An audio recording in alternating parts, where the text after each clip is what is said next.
Hi hello ನಮಸ್ತೆ ಎಲ್ಲರಿಗೂ happy Ganesha Chaturthi. ಈಗ ಲಾಸ್ಟ್ ಒಂದು ವಿಡಿಯೋ ಮಾಡಿದ್ದೆ, ಅದರ ನಂತರ ನಾನು ಯಾವುದೂ ವಿಡಿಯೋ ಮಾಡಿರಲಿಲ್ಲ. ನಾನು ಆಫೀಸ್ ಮನೆ ಕೆಲಸ ಅಂತ ಹೇಳಿ ಬ್ಯುಸಿ ಆಗಿಬಿಟ್ಟಿದ್ನಿ, ಟೈಮ್ ಸಿಕ್ಕಿರಲಿಲ್ಲ ಯಾವುದೂ ವಿಡಿಯೋ ಮಾಡೋಕ್ಕೆ. ಈಗ ನಾನು ಒಂದು ವಿಡಿಯೋ ಮಾಡಾಕತ್ತೀನಿ. ಎದ್ರ ಸಂಬಂಧ ಅಂತಂದ್ರೆ, ಇಷ್ಟು ದಿವಸ ಒಳಗೆ ನನಗೆ ಏನೇನು ಎಂಕ್ವೈರಿ ಬಂದಿದ್ದಾವಲ್ಲ ಅದ್ರೊಳಗೆ ಸ್ವಲ್ಪ ಅಷ್ಟು ಮಿಸ್ಟೇಕ್ಸ್ ಇದ್ದಾವೆ.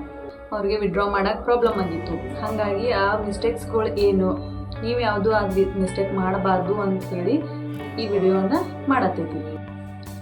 ಈಗ ಬಂದಿರೋ ಎಂಕ್ವೈರಿ ಒಳಗೆ ಯಾವ್ಯಾವ ಕಾಮನ್ ಮಿಸ್ಟೇಕ್ ಇದ್ವಲ್ಲ, ಆ ಮಿಸ್ಟೇಕ್ ಯಾವ್ಯಾವ ಅಂಥೇಳಿ ಹೇಳ್ತೀನಿ.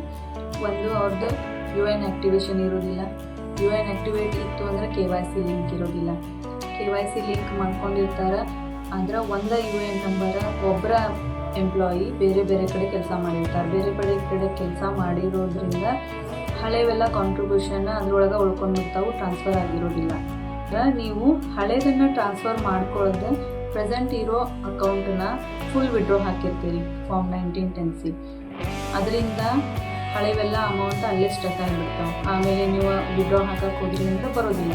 ನೀವು ಯಾವಾಗೂ ಹಳೆ ಕಂಪ್ನಿದಿಂದ ಹೊಸ ಕಂಪ್ನಿಗೆ ಟ್ರಾನ್ಸ್ಫರ್ ಆದ್ರಿ ಅಂತಂದ್ರೆ 2 ತಿಂಗಳ ನಂತರ, ಕೆಲಸ ಬಿಟ್ಟು 2 ತಿಂಗಳ ನಂತರ, ಪ್ರೆಸೆಂಟಲ್ಲಿ 2 ತಿಂಗಳ ಕೆಲಸ ಮಾಡಿದ ನಂತರ ನೀವು ಹಳೇದನ್ನು ಕಾಂಟ್ರಿಬ್ಯೂಷನ್ನ ಹೊಸದ್ರೊಳಗೆ ಟ್ರಾನ್ಸ್ಫರ್ ಮಾಡ್ಕೋಬೇಕು.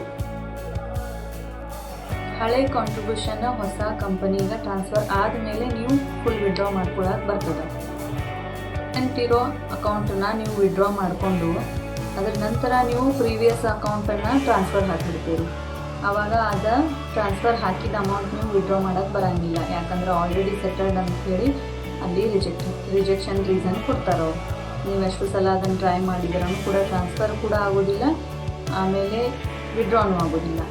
ಅಲ್ಲಿನ ಅಮೌಂಟ್ ಸ್ಟಕ್ ಆಗ್ತಾವೆ. ಆಗ ಮಿಸ್ಟೇಕ್ ಮಾಡಬಾರ್ದು. ಇನ್ನೊಂದು ನಾ ಹೇಳಬೇಕಂತಂದ್ರೆ, ನೀವು ಯಾವಾಗೂ ನಿಮ್ಮದು ಕಾಂಟ್ರಿಬ್ಯೂಷನ್ ಏನಿರ್ತದಲ್ಲ PF, ನೀವು ಎಷ್ಟು ಕಂಪ್ನಿ ಚೇಂಜ್ ಮಾಡಿರಿ ಆ PFನ ಪೂರ್ತಿ ವಿಡ್ರಾ ಮಾಡೋಕ್ಕೆ ಹೋಗ್ಬೇಡ್ರಿ. ನಿಮಗೆ ನೀಡಿತ್ತು ಅಂತಂದ್ರೆ ಅಷ್ಟು ಅಮೌಂಟ್, ಸ್ವಲ್ಪ ಅಮೌಂಟ್ ಅಡ್ವಾನ್ಸ್ ಅಮೌಂಟ್ ತಕ್ಕೋರಿ. ಪೂರ್ತಿ ವಿಡ್ರಾ ಮಾಡೋಕ್ಕೆ ಹೋಗ್ಬೇಡ್ರಿ. ಯಾಕಂತಂದ್ರೆ ಫುಲ್ ವಿಡ್ರಾ ಮಾಡೋದ್ರಿಂದ ನಿಮ್ಮದು ಸರ್ವಿಸ್ ಬ್ರೇಕ್ ಆಗ್ತೈತಿ. ಸರ್ವಿಸ್ ಬ್ರೇಕ್ ಆಯಿತು ಅಂತಂದ್ರೆ ಆಮೇಲೆ ಪೆನ್ಷನ್ ಅಂತೂ ಕುಂದ್ರೋದಿಲ್ಲ. ಅದಕ್ಕಾಗಿ ನೀವು ಯಾವಾಗೂ ಕಂಪ್ನಿ ಚೇಂಜ್ ಮಾಡ್ತೀರಿ ಅಂತಂದ್ರೆ ಅಲ್ಲಿಂದ ಓಲ್ಡ್ ಇದ್ದಿದ್ದರಿಂದ ಹೊಸದಕ್ಕೆ ಟ್ರಾನ್ಸ್ಫರ್ ಮಾಡ್ಕೊಳ್ಳೋದು ಬರ್ರಿ. ಅದರಿಂದ ನಿಮ್ಮ ಸರ್ವಿಸನ್ನು ಕಂಟಿನ್ಯೂ ಆಗುತ್ತೆ. ಇನ್ನೊಂದು, ನೀವು ಪ್ರತಿ ಸಲ ನಿಮ್ದು ಪಾಸ್ವರ್ಡ್ ಚೇಂಜ್ ಮಾಡ್ಕೊತ ಮತ್ತು ಪಾಸ್ಬುಕ್ ಚೆಕ್ ಮಾಡ್ಕೊತ ಇರಬೇಕು. KYC ಲಿಂಕ್ ಮಾಡ್ಕೊಳ್ಳಿ. ಯಾವಾಗ ನೀವು ಇನ್ನೊಂದು ಕಂಪ್ನಿಗೆ ಹೋಗ್ತೀರಿ ಅಂತಂದರೆ ಅಂತಲ್ಲಿ ಟ್ರಾನ್ಸ್ಫರ್ ಮಾಡ್ಕೊಳ್ಳೋಕ್ಕಾಗಲಿ ವಿಡ್ರಾ ಮಾಡ್ಕೊಳ್ಳೋಕ್ಕಾಗಲಿ ನಿಮ್ಗೆ ಯಾವುದೂ ಪ್ರಾಬ್ಲಮ್ ಬರೋದಿಲ್ಲ. ಇವು ಎಂಪ್ಲಾಯಿಗಳು ಮಾಡೋ ಕಾಮನ್ ಮಿಸ್ಟೇಕ್ಸ್. ಈ ಥರ ನೀವು ಯಾವುದೂ ಮಿಸ್ಟೇಕ್ ಮಾಡೋಕ್ಕೆ ಹೋಗಬೇಕು. ಈ ವಿಡಿಯೋ ನಿಮಗೆ ಇಷ್ಟ ಆಗಿತ್ತು ಅಂದರೆ ಲೈಕ್ ಮಾಡಿರಿ, ಶೇರ್ ಮಾಡಿರಿ ನಿಮ್ಮ ಫ್ಯಾಮಿಲಿ ಫ್ರೆಂಡ್ಸ್ಗಳಿಗೆ. ನಮ್ಮ ಪೇಜ್ನ ಫಾಲೋ ಮಾಡಿರಿ. Once again happy Ganesha Chaturthi. Thank you.